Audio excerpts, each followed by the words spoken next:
Hello दोस्तों, welcome to my channel सुनो मगर ध्यान से व्लॉग। आपको पता है, किताबों पर इतना भारी भरकम टैक्स लगाने वाला हमारा भारत देश पहला देश बन गया है।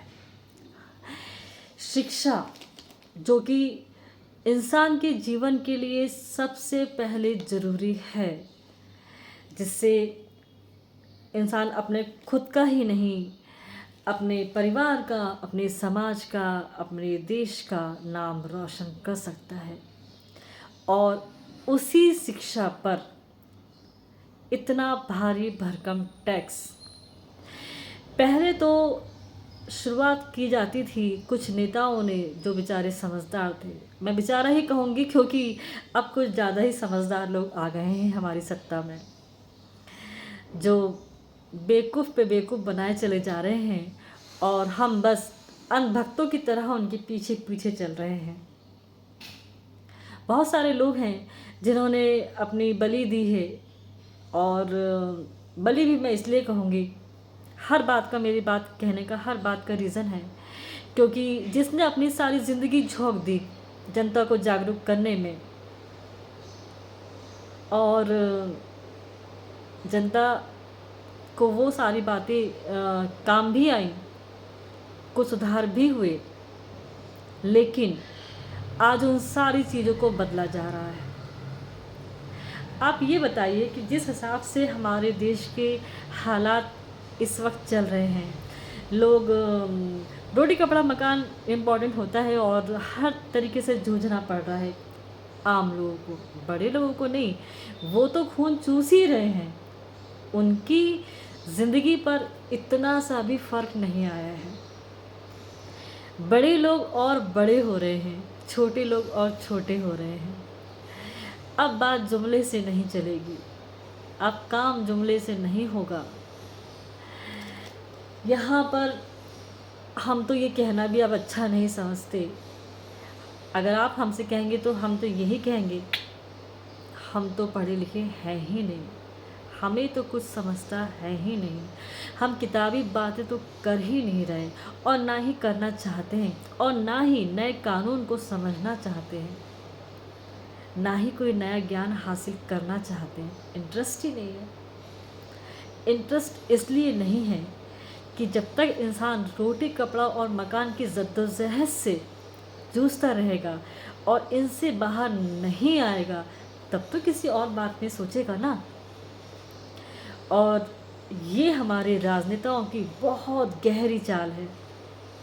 बहुत अच्छे से वो समझते हैं कि ये सिर्फ और सिर्फ इनको मत के लिए रखो, यानी कि वोट के लिए रखो बस। और ये कीड़े मकोड़े हैं, इनका कोई भी लाभ नहीं। वक्त आने पर इनको मसलो मतलब जान से मार डालो, और इनके नाम पर वोट भी मांगो। जहाँ तक कि इन्होंने हमारे सैनिकों को भी नहीं छोड़ा, जो कि बॉर्डर पर है कि अपनी जान की बाजी लगाते हैं, हमारी रक्षा करते हैं, हमारे देश की रक्षा करते हैं, इनकी रक्षा करते हैं। बड़े शर्म की बात है ये। और जितने भी राजनेता हैं, उन्हें तो कोई फ़र्क पड़ता ही नहीं, क्योंकि उनके तो बच्चे बाहर विदेश में पढ़ते हैं, क्योंकि उनके पास भरमार पैसा है, और उनके पास तो जहाँ से भी खुदाई करो वहीं से पैसा निकलेगा। एक बार सत्ता में आने की देरी है बस। अब तो इतनी ज़्यादा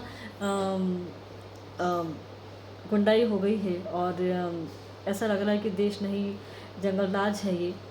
और बस जैसे कि अभी कल ही की न्यूज़ थी, एक न्यूज़ पढ़ी थी मैंने कि मध्य प्रदेश में एक टॉपर 12th का बच्चा था, और उसने सिर्फ गाली देने से मना करा, और बीजेपी नेता ने उसे गोली निकाल कर, पिस्तौल निकाल के गोली मार दी, और उसकी वहीं मौके पर ही मौत हो गई।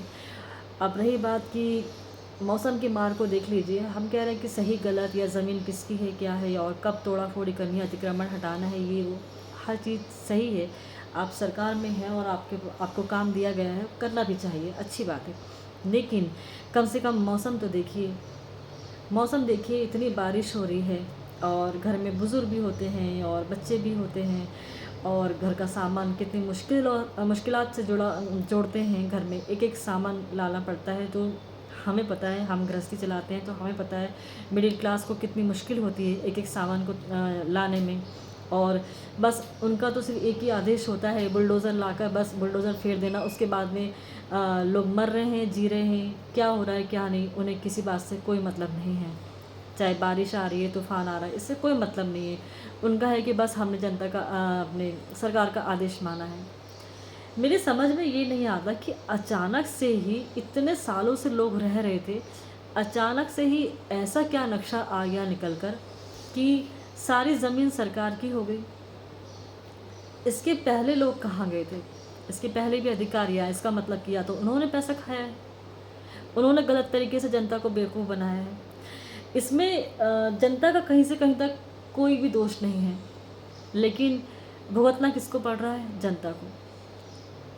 जो भी अधिकारी आते हैं वो पैसा खा के चले जाते हैं। बड़े बड़े बिल्डर्स हैं, वो ज़मीन खरीदते हैं, बिल्डिंग बनाते हैं और अपने फ्लैट्स बेचते हैं।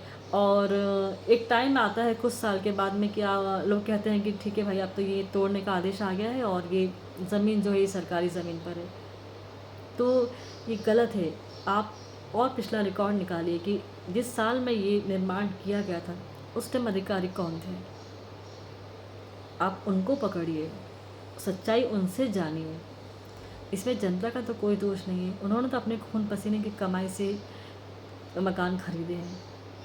खैर, ये तो रही मकान की बात। हम शिक्षा की बात कर रहे थे, तो ये हमारे राजनेता बहुत भली भांति जानते हैं। और शिक्षा का महत्व क्या है क्या नहीं, ये तो खैर उनसे बोलना ही बेकार है, क्योंकि जिस तरीके से उनकी एक स्पीच में मैंने सुना था कि अगर नौकरी चाहिए तो किसी नेता की गैल हो ले, तो बाबा साहब की ऐसी की तैसी। तो ये इस तरीके से उनके स्टेटमेंट थे।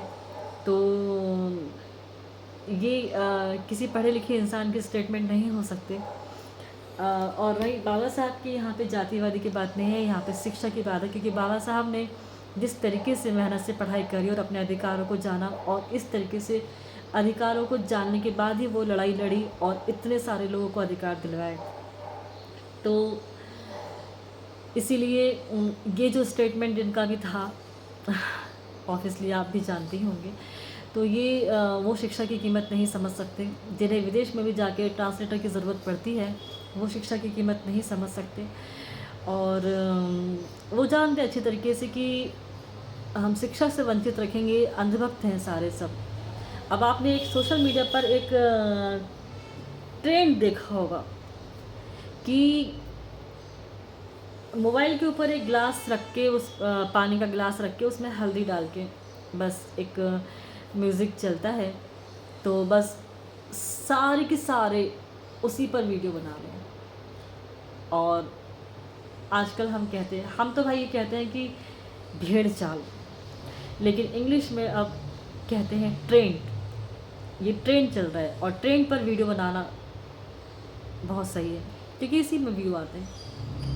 मेरा मतलब ये है कि अगर वास्तव में कोई अच्छी चीज़ है जिससे आप किसी को जागरूक कर सकते हैं, वो ट्रेंड के पीछे चले तो समझ में आता है। आजकल तो भगवान भी ट्रेंड में है। अगर कहीं पर शिव पुराण हो रही है तो भाई साहब सब लोग शिव जी शिव जी शिव जी भगवान ट्रेंड में आ जाएंगे। अगर कहीं पे माता रानी की बात होगी तो माता रानी की, कहीं पे गणपति जी होंगे तो गणपति जी। अब ये भी एक ट्रेंड ही है। तो ये अंधभक्त है। जब आपको पता है अच्छी तरीके से कि बारिश का सीज़न है, इतने पहाड़ गिर रहे हैं, कंस्ट्रक्शन सही नहीं हुआ है, पुल टूट रहे हैं, चाहे वो नए हों चाहे पुराने हों, तो आपको अपनी जान की कीमत की वैल्यू आपको पता होगी। आपको अपनी जान की वैल्यू पता होगी। आप खुद ही अपनी जान की कीमत नहीं समझ रहे। आप चले जा रहे हैं, ट्रेन में धक्के खा रहे हैं, या प्लेन में जा रहे हैं, आप पहाड़ों पर जा रहे हैं, पानी में जा रहे हैं, फिर वहाँ पे मर रहे हैं, और फिर आप सरकार से गुहार लगा रहे हैं। आप देख रहे हैं कि स्थिति क्या है, या थोड़ा सा सब्र करिए। एक ही पुल पर हज़ारों की भीड़ में आप लोग चढ़ जा रहे हैं, फिर पुल टूट रहा है, फिर आप पानी में बह रहे हैं। तो ये सब क्या है? ये सब बेवकूफ़ी वाले फ़ैसले हैं जो आप अपनी ज़िंदगी में ले रहे हैं।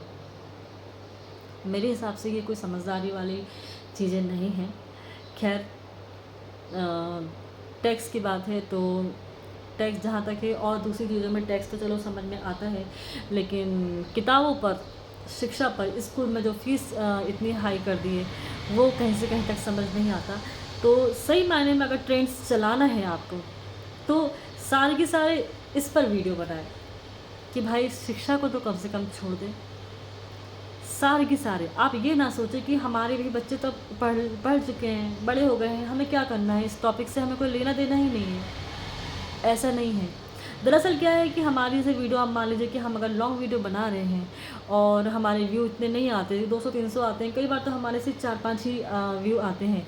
लेकिन अगर किसी भी कोई भी व्यक्ति अगर मेरी वीडियो को देखता है और पूरी देख रहा है अगर, तो प्लीज़ मेरी वीडियो को शेयर करें।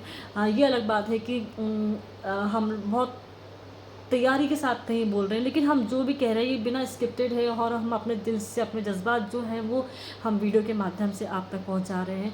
तो ट्रेंड्स अगर चलाना है तो कुछ ऐसी बातों को, कुछ ऐसे टॉपिक के लिए ट्रेंड्स चलाएं जिसमें जनता का फ़ायदा हो।